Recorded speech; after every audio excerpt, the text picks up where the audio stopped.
Alors, en tout cas, on est très heureux d'écouter, alors un très long titre, décrire et analyser les expériences de terrain en temps de pandémie, étude des questions relatives au confinement, aux fins de vie et à la mort dans les EHPAD lors de la première vague de Covid-19 en France. Au moins, c'est très précis. Oui, voilà, c'est ça. C'est long, mais précis.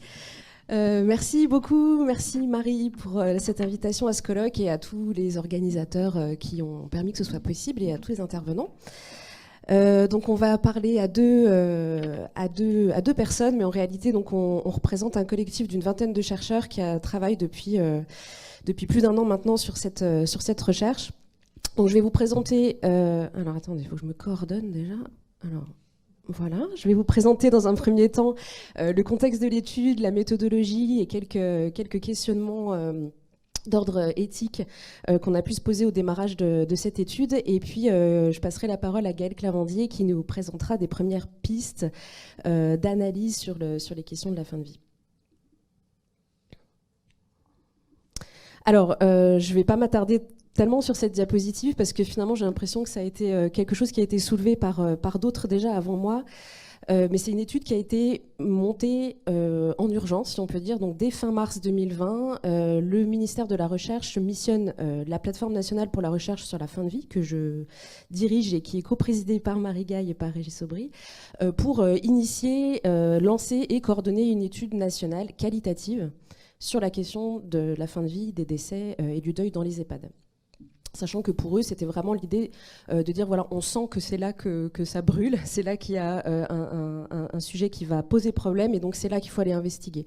Donc on a très rapidement, aussi dans l'urgence, constitué ce collectif de chercheurs, rédigé le protocole. C'est le CHU de Besançon qui est le promoteur de cette étude, donc on colle à des protocoles de recherche clinique pour faire pourtant de la recherche en sciences humaines. Donc on a dû faire tout ce travail-là très rapidement et aussi monter tous les outils d'enquête, les grilles d'entretien, etc. Enfin, vous voyez de quoi je veux parler. Et évidemment, travailler et monter tout ce projet sans avoir encore les financements et dans un contexte de télétravail, de mode de travail dégradé qu'on a tous connu pendant le premier confinement. On a reçu le soutien du comité CARE Covid-19 et en gros, les financements sont arrivés en juillet. Et il y a eu encore pas mal de temps avant qu'ils soient opérationnellement dans les salaires des personnes qui travaillent. Et la durée initiale de l'étude était prévue de 12 mois. En tout cas, c'est ce qu'aurait souhaité et c'est ce que souhaitait le ministère de la Recherche à l'origine de cette étude. Au début de cette étude, je veux dire. Donc on a que ce collectif de chercheurs, je ne vais pas pouvoir les citer un par un parce qu'ils sont nombreux, mais pour aller voir sur le site de la plateforme, il y a tout le détail dans 6 régions métropolitaines, donc en Auvergne-Rhône-Alpes, Bourgogne-Franche-Comté, Bretagne, Grand Est, Hauts-de-France et Île-de-France. Et on a aussi un conseil scientifique interdisciplinaire de 13 personnes. Et on a parmi ces chercheurs, qui sont des chercheurs en sciences humaines, principalement en sociologie, anthropologie, mais aussi quelques-uns en psychologie et en philosophie. Et certains sont titulaires et d'autres sont contractuels avec toutes les problématiques qui ont été déjà soulevées avant moi, que ça peut représenter. Alors les objectifs de l'étude sont à l'instar du titre de ce colloque, de documenter, de décrire et d'analyser de manière qualitative les expériences vécues des personnes sur le terrain à chaud pendant la première vague. Donc on s'est concentré sur cette première vague du printemps 2020. Autour donc de la manière dont ils ont fait face à l'accompagnement de la fin de vie, au décès et au deuil. Donc on a pu rencontrer et réaliser des entretiens semi-dirigés avec des acteurs de terrain, principalement des professionnels, des familles et des proches, et quand ça a été possible, des résidents. Donc en termes de la finalité de l'étude, évidemment, c'est déjà de documenter, c'est-à-dire de constituer ce corpus, de pouvoir garder trace, de pouvoir faire mémoire du phénomène pendant qu'il est en train d'advenir, in situ et en temps réel, d'essayer d'avoir vraiment, de ne pas louper le coche, pour parler comme ça, de décrire aussi et de bien donner à voir les situations dans leur diversité à l'écart du filtre médiatique, parce que si vous vous rappelez, il y a 1 an, les EHPAD et encore aujourd'hui ont été très largement médiatisés autour de cette question. Contribuer à la connaissance de la fin de vie, bien sûr, dans ces temporalités extraordinaires, dans une temporalité de crise sanitaire. Et puis, on l'espère pouvoir mobiliser des résultats pour proposer des dispositifs d'accompagnement de la fin de vie en situation de crise. En termes de méthodologie, donc c'est ce que je vous disais, ce sont plus de 260 entretiens qui ont été réalisés, donc dans un premier temps par téléphone, en visioconférence. Et puis après le déconfinement, donc à partir de la mi-mai 2020, ça a été possible aussi parfois d'aller sur site quand les EHPAD le permettaient, sachant que l'accès aux EHPAD était prioritairement ouvert aux familles quand ils ont commencé à rouvrir, donc les chercheurs n'étaient pas les premiers sur la liste pour pouvoir rentrer. Mais ceci dit, ça a été possible dans certains EHPAD, et il y a également des observations qui ont été faites dans certains EHPAD sur site. Vous avez là deux de nos collègues chercheuses qui étaient dans un EHPAD à qui on a fourni des surblouses faites maison par des associations qui aidaient les EHPAD à ce moment-là. Les chercheurs ont pu prendre contact avec les EHPAD, ça aussi ça a été un point assez important du démarrage de l'étude, c'est comment mettre le pied dans la porte et comment rentrer dans les EHPAD. Donc ça s'est fait par les réseaux régionaux ou locaux des équipes mobiles de soins palliatifs, de gériatrie, mais aussi les réseaux professionnels et personnels des chercheurs. Donc c'est aussi avec nos réseaux personnels qu'on a pu parfois pouvoir rentrer dans les EHPAD. Donc au total, voilà, 264 entretiens, principalement avec les professionnels, mais aussi avec 46 proches, 43 résidents, et puis des proches endeuillés, où là il y a eu 2 séries d'entretiens. Un entretien réalisé proche de la date du décès et un deuxième entretien 6 mois après, pour pouvoir appréhender un petit peu l'évolution de la situation et de leur vécu. Alors je regarde le temps qui me reste parce que... Voilà. Alors, documenter, décrire, analyser en temps de crise, ça nous a quand même posé effectivement des questionnements éthiques au démarrage. On était un petit peu inquiets de solliciter des acteurs dans les EHPAD sur fond d'épuisement professionnel qui était déjà connu de longue date dans les EHPAD. Et ce sur quoi s'ajoutait un contexte inédit de crise. Et comment proposer la participation à une recherche à des familles qui étaient coupées de leurs proches et encore plus à des personnes qui pouvaient être endeuillées. On pouvait évidemment, en effet, présupposer que participer à une recherche était pour eux le risque d'ajouter une sollicitation supplémentaire à une situation qui était déjà difficile, d'épuisement, d'incertitude, de crise, de confinement, de détresse et de deuil, et aussi un risque d'incompréhension concernant l'intention et les objectifs de l'étude. On avait peur, par exemple, que certains EHPAD aient une réaction de colère en disant « mais en fait, on est en difficulté depuis des mois, depuis des années, il a fallu une crise sanitaire pour qu'on s'intéresse à nous, les EHPAD, pour être enfin visibles. » Voilà. Et ou d'instrumentalisation aussi de leur situation à des fins de santé publique et de politique. Finalement, ce qu'on a constaté, c'est certes parfois des difficultés à rentrer, à prendre contact avec certains EHPAD, mais la raison, c'était une raison classique de manque de temps. On a constaté qu'il était facilitant de passer par les réseaux professionnels ou personnels, un taux de refus ou de perdu de vue qui était classique par rapport à d'autres études sur le sujet, et une forte volonté de témoigner, de raconter. Il y a eu parfois même des demandes spontanées de participer à l'étude, soit de la part des EHPAD, soit de familles, et puis une attente forte par rapport aux résultats. C'est pas là, j'ai du mal. Voilà. Alors, pour terminer, documenter, décrire, analyser en urgence, est-ce que c'est possible? Alors j'ai envie de dire que documenter, oui, la preuve c'est qu'on l'a fait, c'est-à-dire qu'on a été capable de récolter ce corpus, d'un point de vue qualitatif, d'aller sur de réaliser ce terrain et de réaliser ces entretiens. Il y a eu une mobilisation vraiment importante et une implication des SHS dans cette recherche sur la Covid-19. D'abord d'ailleurs sans financement et avec des contraintes administratives vraiment chronophages. Et donc je tiens encore à nouveau à remercier tout le collectif de chercheurs qui travaillent sur cette étude depuis, avec persévérance.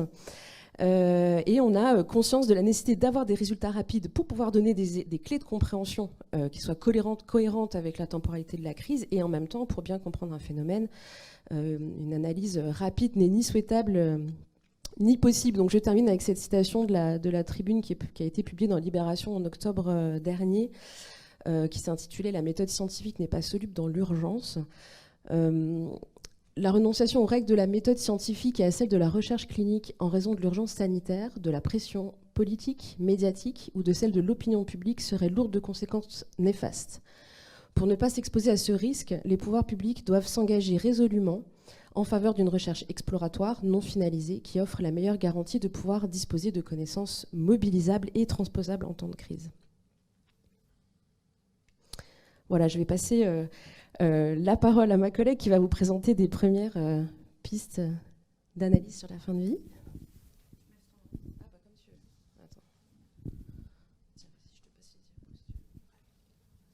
Merci à toi.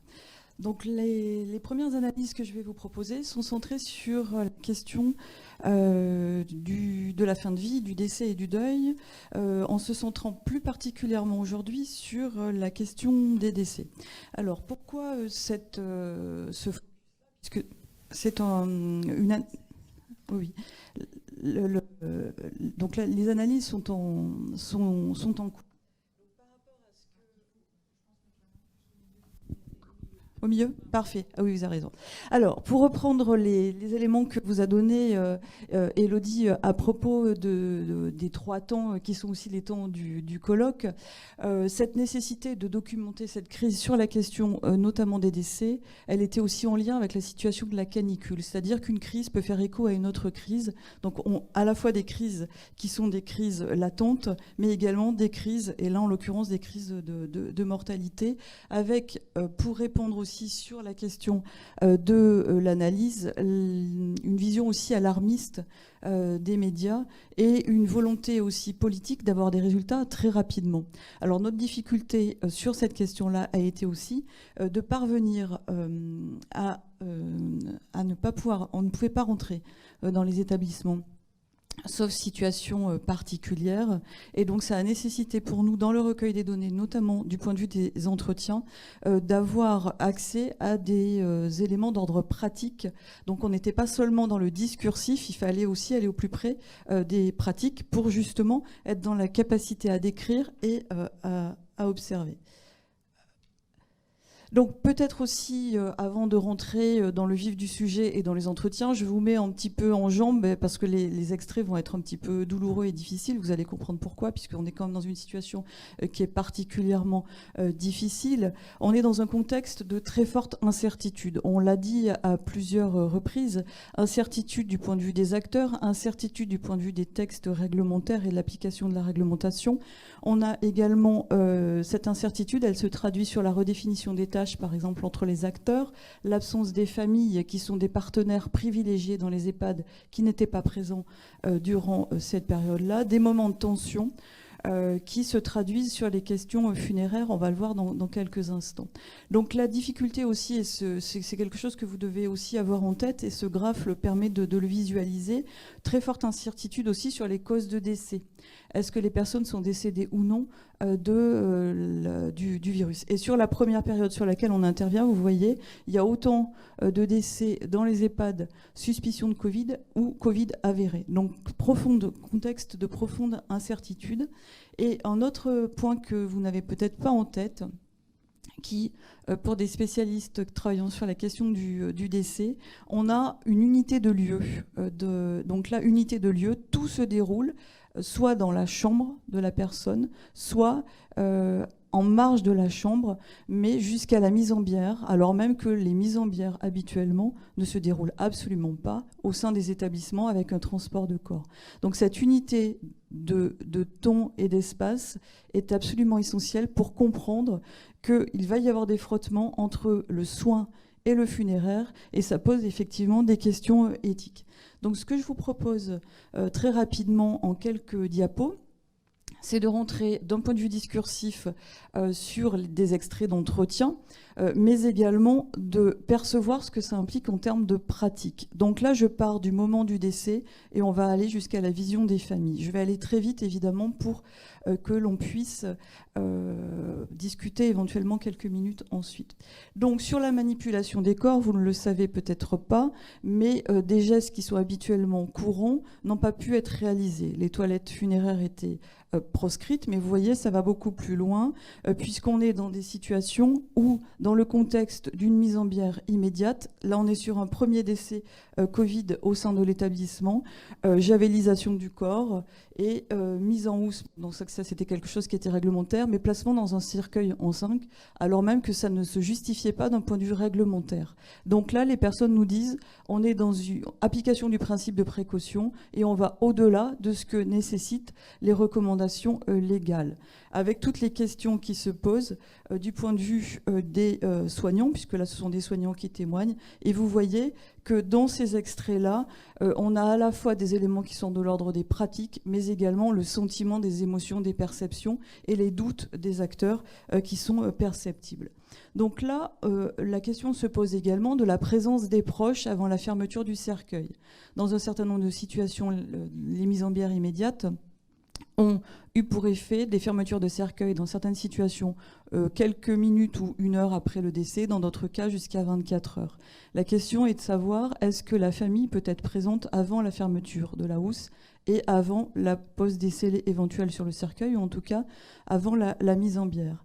Et donc là, vous voyez les arbitrages des professionnels. C'est une infirmière qui témoigne et qui dit que quand les familles en faisaient la demande express, qui était une demande quasi vitale, en disant si je ne peux pas voir, ça va être terrible pour moi, elle mettait en place un certain nombre de possibilités, et notamment de voir le corps.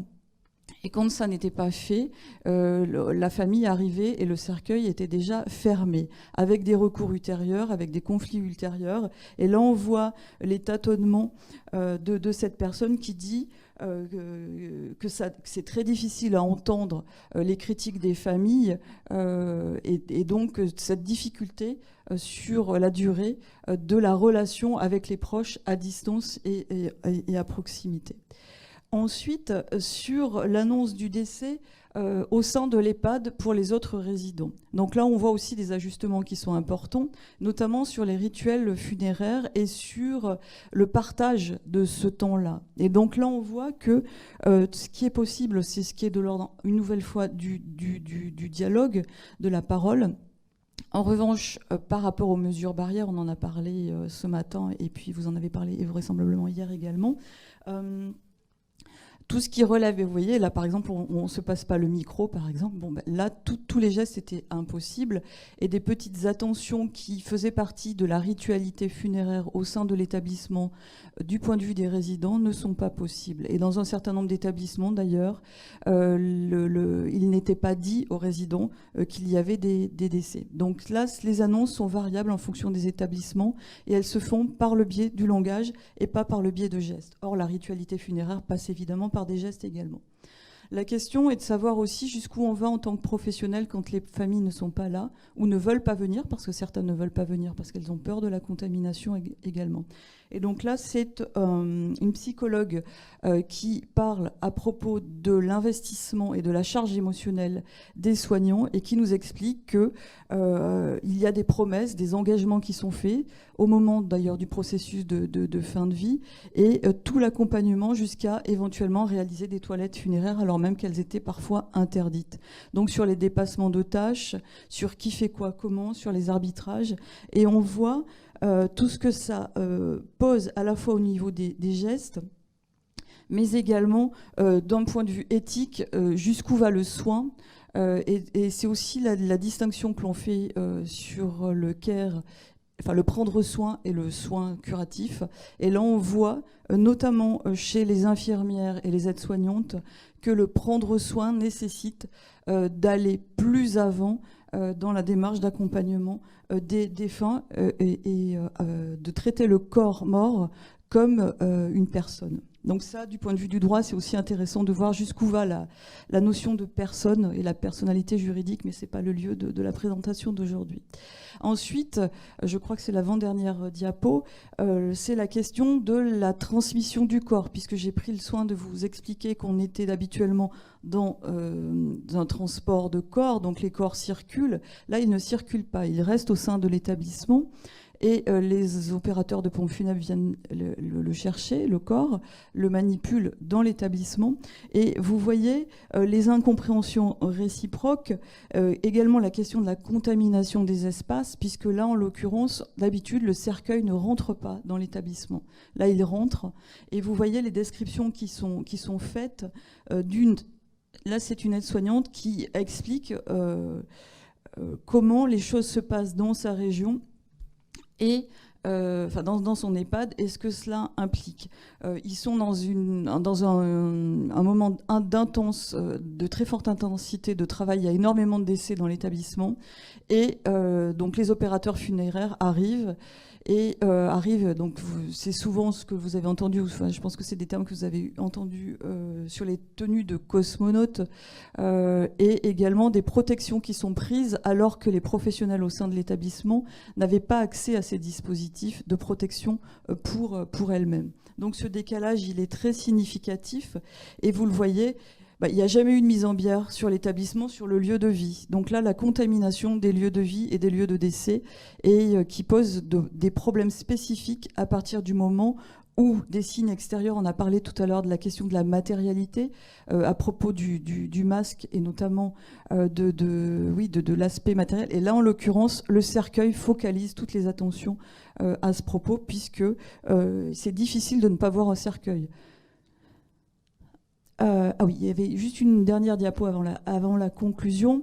C'est le point de vue, évidemment, qui est essentiel, celui des personnes endeuillées, celui des proches.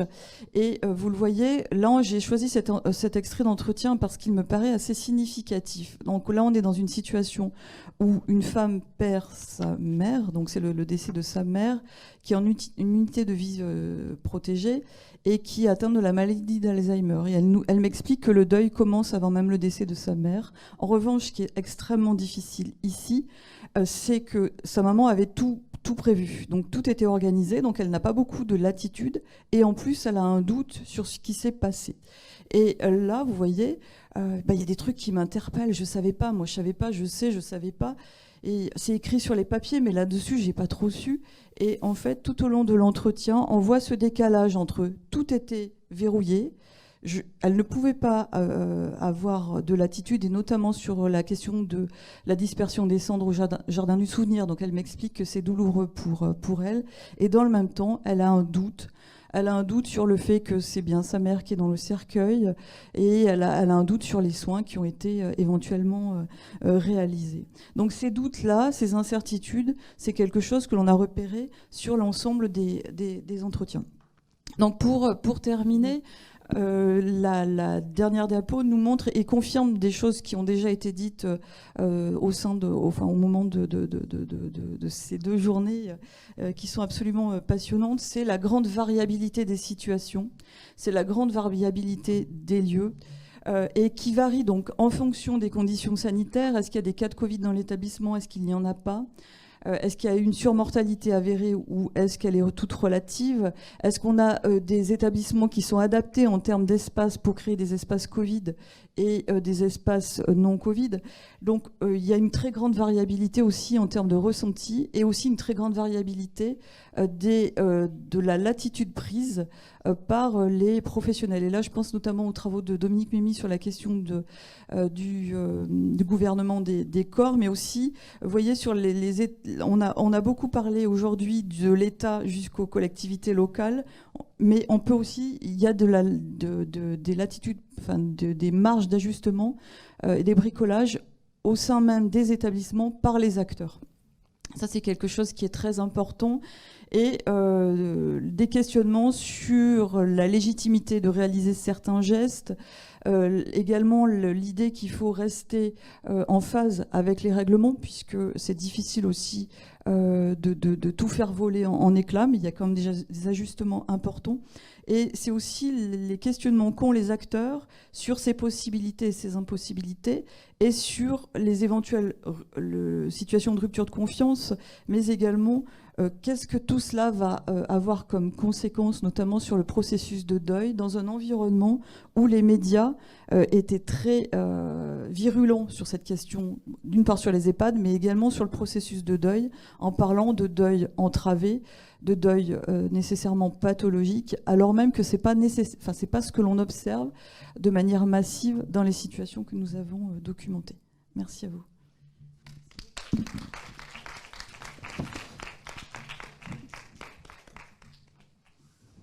Merci beaucoup.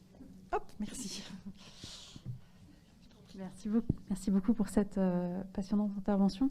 J'avais une question sur la question de l'interprétation des réglementations, parce que vous mettez en avant des pratiques qui sont effectivement très, très au-delà de ce qu'étaient les pratiques réglementaires, pratiques préconisées par les règlements à l'époque.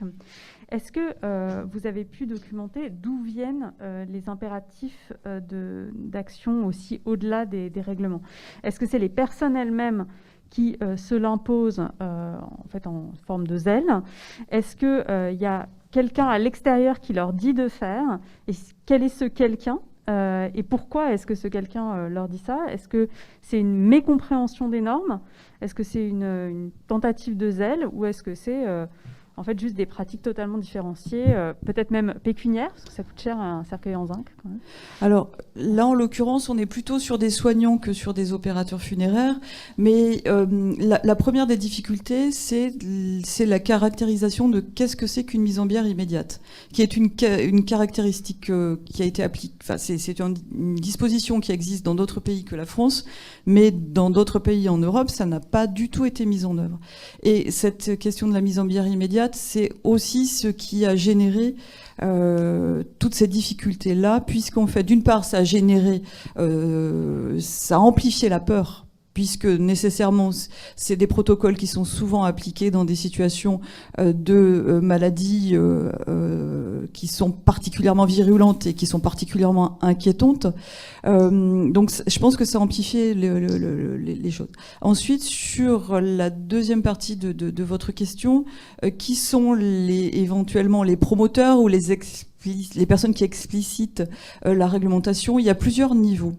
Il y a évidemment les ARS, donc il y avait des grilles de lecture qui étaient très différentes en fonction des ARS. Il y avait parfois les médecins coordinateurs au sein des EHPAD, parfois la direction des EHPAD. Donc c'était variable en fonction des établissements, en fonction de leur culture et vraisemblablement également le rang du décès. Parce que le premier décès, et là en l'occurrence c'était un premier décès, a généré dans un certain nombre de situations, il fallait marquer le coup entre guillemets et montrer que c'était pas un décès ordinaire. Et surtout la famille n'était pas présente, donc ça a pu aussi générer ces situations-là. Et après les acteurs ont commencé aussi à réfléchir sur ce qu'impliquaient ces pratiques, quels étaient les ajustements éventuels. On a vu des situations qui sont assez rares, de placement de masques sur les défunts aussi par exemple.